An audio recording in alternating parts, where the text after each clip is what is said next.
These are a series of handmade records which are either bits of paper or bits of perspex stuck on them to create like really basic rhythms.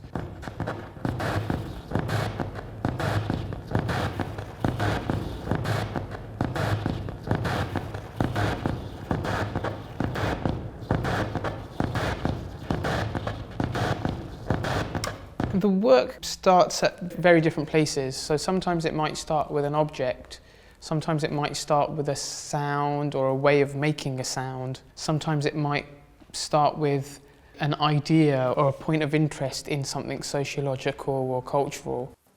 Carl Cox, famous DJ from the 90s, still probably quite famous. It's a picture of him there. Let's turn this on.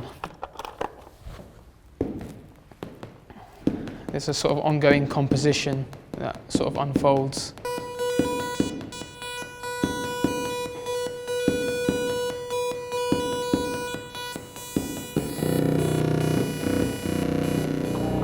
Be careful with the little strip there because it's quite fragile. This one is called Work for an Art Fair. I had these crates sitting around and I thought I might use it for shipping work, but this is a sort of a sculpture in itself. The piece at the Tate, the initial thing with that work was the drummers. This was filmed during a wedding, so this sort of performative kind of ceremony is taking place, but there's the backdrop to this are these kind of drummers. I've edited each drummer into very short loops, but then they form their own patterns which change because the monitors turn on and off. Then I was interested in adding other sonic elements to make it into some kind of composition.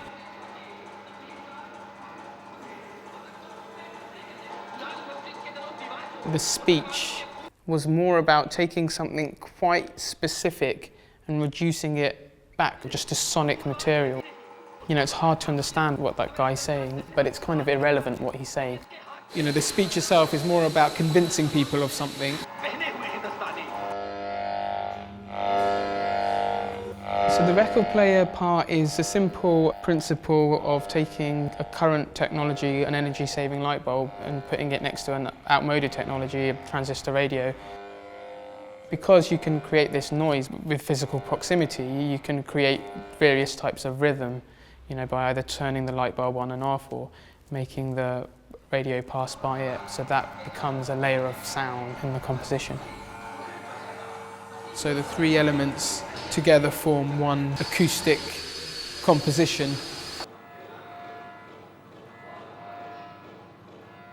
I think one of the main things that I'm probably interested in now is different types of waveforms, different types of way we perceive the world, and specifically light waves and sound waves. What happens when there's a synthesis between them? Is that a third form of perception, or is that a dual form of perception? And so I kind of explore that on a very abstract level. Is it time for a sip of my tea?